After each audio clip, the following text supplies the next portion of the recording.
Welcome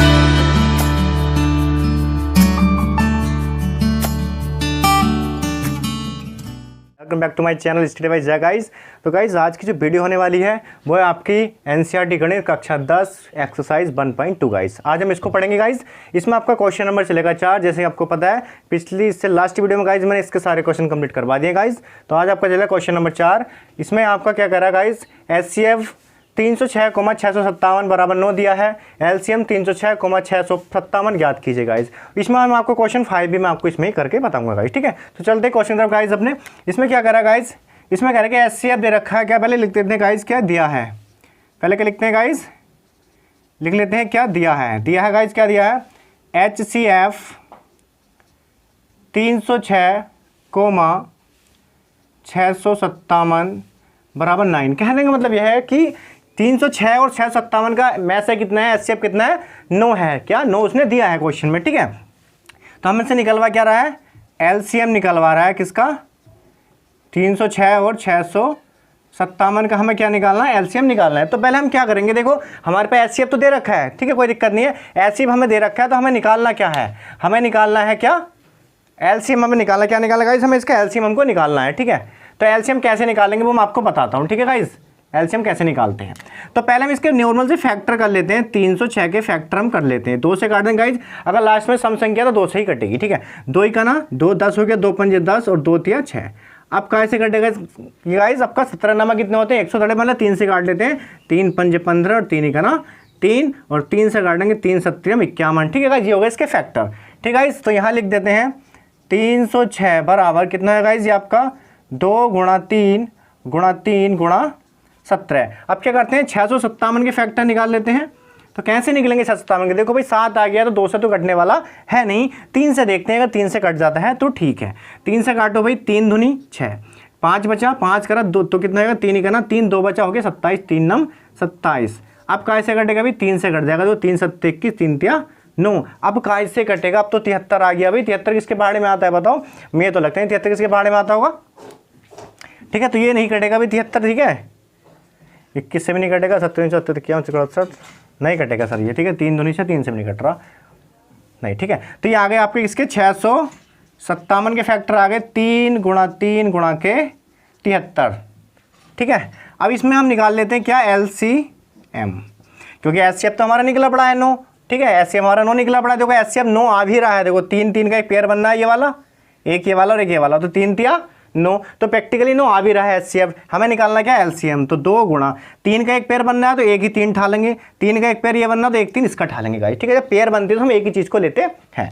ऊपर से क्या बचा गाइस आपका 17 और गुणा के 73, ये आपका बचा। यहाँ पर हम इसकी मल्टीप्लाई 2 तिया 6 और 6 तिया 18 गुणा 70 गुणा कर लेते हैं 73 में, 70 दूनी 34, 70 क्या बन गए, एक हाथ से लगे 5 और 17 7 119 और 119 और 5 कितने गाइज आपके, 9 5 14 4 1 2 और 1 124, ठीक है गाइज। ये आपका आ गया 1241। अब इसकी मल्टीप्लाई कर लेते हैं, 18 का 18 का 8 हाथ से लगा 1, 18 7 18 18 चौक 72 और 1 73 का 3 हाथ से लगा 60, 18 36 36 और आपके कितने हो गए ये गाइज, ये हो गए 7 6 तेरह का 3 43 का 3 हाथ से लगे 4, 18 का 18 18 4 कितने हो गए गाइज आपके, हो गए 22। ये आपके पास आ गया है गाइस, ठीक है। ये क्या आ गया आपके पास, 22 3 और 38, 22 3 38 आपके पास गाइस ये आ गया है, ठीक है। मैं इसको रफ कर देता हूँ, ठीक है। ये आपके पास आ गया इसका एलसीएम। तो गाइस देखते हैं नेक्स्ट क्वेश्चन अपना क्या है। इसमें गाइस कह रहा है कि क्वेश्चन 5 में कह रहा है कि जांच कीजिए कि क्या किसी प्राकृत संख्या n के लिए संख्या 6 की पावर n अंक 0 पर समाप्त हो सकती है या नहीं। तो लिख लेते हैं यहाँ पर। पहली बात तो यह है क्या है, संख्या क्या दे रखा आपको, संख्या 6 की पावर n, यहाँ लिख लेते हैं यदि संख्या 6 की पावर n एक ऐसी संख्या है, एक ऐसी संख्या है जिसका इकाई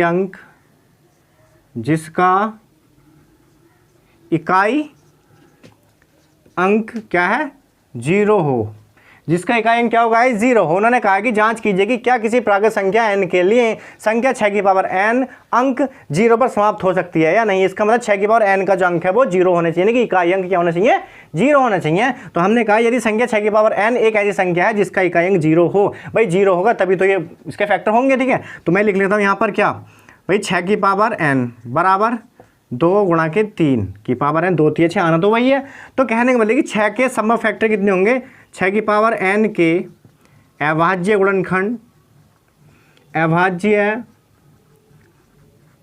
गुणनखंड का आ जाएंगे गाइस आपके 2 या 3 होंगे, 2 या 3 होंगे। तो यहाँ लिख देंगे 6 की पावर n, 5 से विभाज्य नहीं होगा। भाई क्यों नहीं होगा, 6 की पावर n से विभाज्य तो वही, मतलब 5 से तो वही चीज़ विभाजित हो सकती है जिसके इकाई अंक 0 हो। तो यहाँ लिख सकते हैं कि 6 की पावर n, 5 से विभाज्य होगा, 5 से विभाज्य होगा। भाई क्या होगा, 5 से विभाज्य होगा।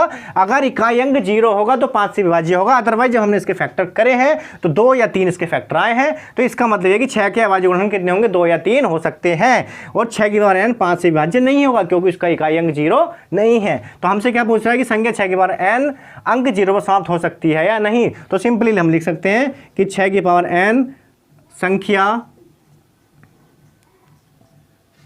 0 पर समाप्त नहीं हो सकती है। क्या है गाइस, नहीं हो सकती है। यही था आपका क्वेश्चन गाइस, ठीक है गाइस। तो बढ़ते हैं अपने नेक्स्ट क्वेश्चन की तरफ। तो गाइस ये रहा आपका नेक्स्ट क्वेश्चन गाइस। तो गाइस इसमें क्या कह रहे हैं, क्वेश्चन नंबर 6, व्याख्या कीजिए कि 7 गुणा के 11 गुणा के 13 प्लस के 13 और 7 गुणा के 6 गुणा के 5 गुणा के 4 गुणा के 3 गुणा के 2 गुणा के 1 प्लस के 5 ये भाज्य संख्याएं क्यों हैं। तो गाइस इसमें पूछ रहा है कि ये जो संख्या, ये जो फैक्टर्स आपके पास दिए गए हैं, फैक्टर्स एंड एडिशंस आपके पास जो दिए गए हैं, वो पूछ रहा है कि ये अभाज्य संख्याएं क्यों हैं गाइस, ठीक, और कुछ नहीं पूछ रहा है। तो हमें सिर्फ को दिखाना है, इसको हमें सिद्ध करना है कि ये भाज्य संख्याएं हैं तो फिर क्यों हैं, ठीक है। करते हैं सॉल्व, ठीक है। क्या है, लिखते हैं पहले दिया है, क्या लिखते हैं गाइस, पहले लिखते हैं दिया है, ठीक है। क्या दिया है भाई कि 7 गुणा 11 गुणा 13 गुणा, सॉरी फिर 13 नहीं है, फिर है प्लस 13, कितना है 7 गुणा 11 गुणा 13 प्लस 13, ठीक है। अब इसको हम ऐड करेंगे गुणा करके, कितना आएगा 7 11 7 77 और गुणा के 13 13 7 91 का 1 हाथ से लेके नोट, और 13 7 91 का, सॉरी 4 7 70 आ गया, और 13 नामा 117, 13 7 91 क्या गाइस हो गया, 9 3 91 कितना होगा 100, यानी कि आपके पास वैल्यू आ गई 1001 और प्लस के 13, ये हो गया आपके पास 1014, ठीक है। ये 1014 आ गया। इसके क्या करेंगे हम, गुणनखंड निकाल लेते हैं। क्या निकाल लेते हैं भाई, गुणनखंड, 2 पंजे 10 2 सत्ते 14, फिर कहाँ से कटेगा ये, 3 से काट के देखते हैं कट जाता क्या, 3 का ना 3 बचे, कितने यहाँ से हो गए 2, 3 6 18 और 3 9 27 और 13 13 होते गाइस 169 गाइस, ठीक है। तो यहाँ लिख देते हैं क्या गाइस, अब मैंने इतना तो आपको कर दिया है, आप आई होप कि आपकी समझ में आएगा फैक्टर कैसे होते हैं। मैं इसको रफ कर रहा हूँ गाइस, ठीक है। तो यहाँ लिख सकते हैं क्या, ये आ जाएंगे गाइस, इसके गुणनखंड कितने आ जाएंगे, क्या था 2 गुणा के 3 और गुणा के 13 गुणा के 13, है ना, यही तो था गाइस, 2 फिर 3 फिर 13 गुणा के 13। तो हम लिख सकते हैं कि संख्या 7 गुणा 11 गुणा 13 प्लस 13 के अभाज्य गुणनखंड के गुणनखंड क्या है गाइस, वो है आपका 2 गुणा के 3 गुणा के 13 और गुणा के 13 है। ये तो इसका आया, ठीक है। यहाँ लिख सकते हैं हम अंकगणित के आधारभूत अंकगणित की आधारभूत प्रमेय के अनुसार, गाइस अंकगणित की आधारभूत प्रमेय होती है, तो अंकगणित के आधारभूत प्रमेय के अनुसार क्या है गाइस, जो संख्या आपको दे रखी है 7 गुणा के 11 गुणा के 13 और प्लस के 13, एक क्या है भाज्य संख्या, एक भाज्य संख्या है गाइस। ये कैसी अंकगणित के आधारभूत प्रमेय के अनुसार गाइस ये क्या है, एक भाज्य संख्या है आपकी गाइस। तो देखते हैं इसका नेक्स्ट पार्ट गाइस, वो क्या है आपका दे रखा है, फिर देखते हैं कि दिया है, क्या दिया है 7 गुणा 6 गुणा 5 गुणा 4 गुणा 3 और 2 गुणा 1, ठीक है गाइस। और प्लस के कितना है आपका 5 है। 1 दूनी 2 होती है, 6 चौक 24 पंजे 120, कितना आ गया गाइस 120 गुणा 7 छंग 42 और प्लस के 5 बराबर कितना आएगा गाइस। देखो गुणा कर लेते हैं। 12 0 120 का 0 तो ऐसे क्या 12 दूनी 24 का 4, ठीक है, हाँ से लगे 2 और 12 चौक 48 और 49 50 और प्लस के आपका ये कितना आ जाएगा गाइस, ये 5 आपका आ जाएगा, ठीक है। देखते हैं एक बार ट्राई करके। 2 थिया 6 6 चौक 24 24 पंजे 120 आ गया गाइस आपका और 12 छंग 72, ये कर लेते हैं 720, ये कितना आ जाएगा गाइस आपका। स्टार्टिंग से करते हैं। देखो 2 थिया 6 चौक 24 पंजे 120 12 छंग 72 यानी कि 720 गुणा में कितना चलेगा 7 और प्लस के आपका आ जाएगा 5। करते हैं गुणा। देखो 7 0 0 7 दूनी 14 का 4 हंस लगे 1 7 7 49 और 1 50 का इतना ही आ रहा है, इतना पहला आया था हमारा। ये आ जाएगा आपका गाइस आपका 5 4 0 5, ठीक है। ये क्या आ जाएगा आपके पास गाइस, ये आ जाएगा आपके पास 5 0 4 5, ठीक है। इसका ये गुणनखंड करके इतना आया, ठीक है। अब हमें क्या करना है गाइस, 5 0 4 5 के क्या करने हैं, हमें फैक्टर करने पड़ेंगे। भैया कर लेते हैं फैक्टर। 5045 के फैक्टर कर दो, 5 से कट जाए क्योंकि 5 लास्ट में तो 5 ही कटेगा। 5 ही करना 5 5 0 5 नम आ गए आपके 45। अब ये किसी से कटने वाला नहीं है। यहाँ लिख देंगे हम, क्या लिख देंगे गाइस, यहाँ हम लिख देंगे कि संख्या 7 गुणा, या यहाँ पर पहले इसके फैक्टर लिख सकते हैं सर, ठीक है। ये है आपके फैक्टर 5 गुणा 1009, 5 गुणा 1009 इसके फैक्टर आ गए गाइस। अब इधर मैं इसको सॉल्व करता हूँ, जो बचा हुआ पोर्शन आपका है गाइस। तो यहाँ आपका क्या आ जाएगा गाइस, यहाँ आपका आ जाएगा क्या, जो संख्या जैसे इसको लिखा सेम वैसे इसको हम कॉपी कर देंगे। यहाँ पर लिखेंगे क्या, यहाँ लिखेंगे संख्या कितनी है गाइस आपकी है ये 7 गुणा 6 और गुणा 5 गुणा 4 गुणा 3 गुणा 2 गुणा 1 प्लस 5 के अभाज्य गुणनखंड के अभाज्य गुणनखंड के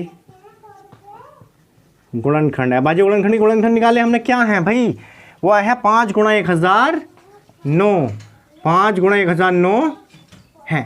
फिर हमारा सेम फंडा चलेगा इस वाली लाइन का, लिख देंगे क्या, अंकगणित की आधारभूत प्रमेय के अनुसार, आधारभूत प्रमेय के अनुसार क्या है गाइस, क्या है, जो आपकी संख्या है 5 है, क्या है 7 है ना, 7 गुणा 6 गुणा 5 गुणा 4 गुणा 3 गुणा 2 गुणा के 1 प्लस 5, एक क्या है गाइस भाज्य संख्या,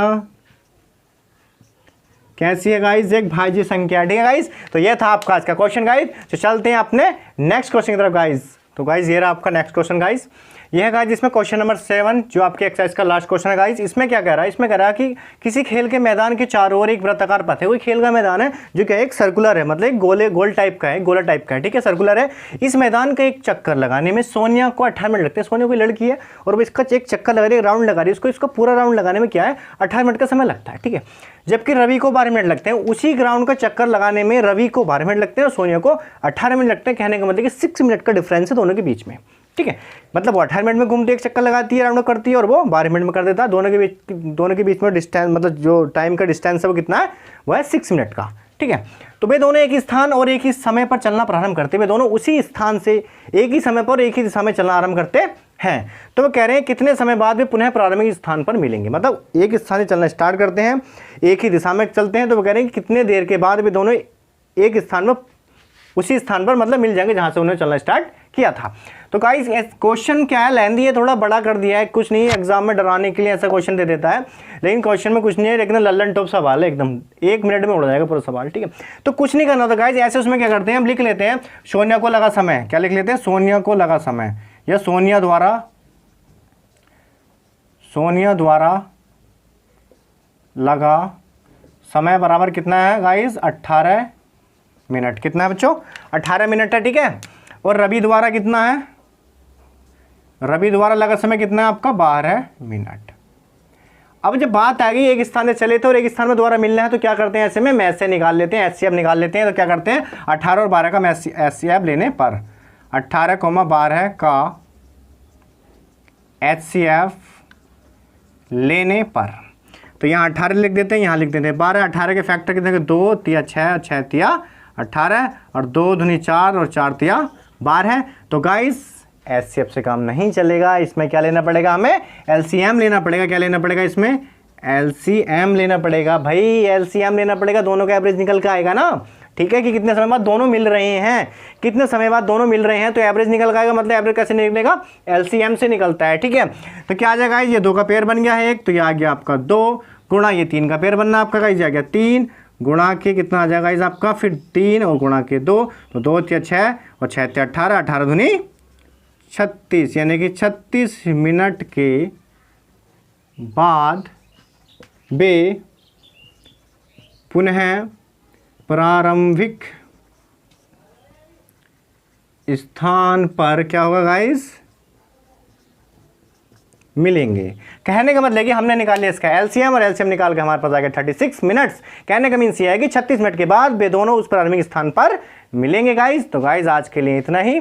तो गाइस आपकी एक्सरसाइज 1.2 चैप्टर 1 वास्तविक संख्या यानी कि रियल नंबर्स आपके आज फिनिश हो गई है गाइस, एक्सरसाइज 1.2। तो गाइस नेक्स्ट वीडियो में आपको प्रोवाइड की जाएगी एक्सरसाइज 1.3, एक बार में ही पे एक वीडियो में आपको पूरी एक्सरसाइज प्रोवाइड करा दी गाइस। तब तक ले गाइस अगर आपने हमारे चैनल को सब्सक्राइब नहीं किया गाइस, तो गाइस चैनल को सब्सक्राइब कीजिए यार, वीडियो को ज़्यादा शेयर कीजिए यार। मैं आपको हर बार बोलता हूँ कि वीडियो को ज़्यादा शेयर करना है आपको, ठीक है, जिससे यार जितने भी बच्चे आपके आसपास नियरेस्ट हैं वो सब इससे क्या है कुछ बेनिफिट इसका उठा सकें, उससे कुछ सीख सकें यार। और मैं यहाँ पर आपको सारा मैथ पढ़ाऊँगा, एनसीईआरटी का, हाई स्कूल का भी, इंटर का भी, सबको पता है। मैं यहाँ पर आपको सारा कवर करूँगा गाइस, तो एकदम डोंट वरी, एकदम चिंता नहीं करने की चीज़ की भी। एग्जाम से पहले मैं आपको सारे सिलेबस कंप्लीट कर के जाऊँगा मैथ्स का, ठीक है गाइस। तो तब तक के लिए आप पढ़ते रहिए स्टेप बाय जय के साथ। मिलते हैं नेक्स्ट वीडियो में। जय हिंद, जय भारत।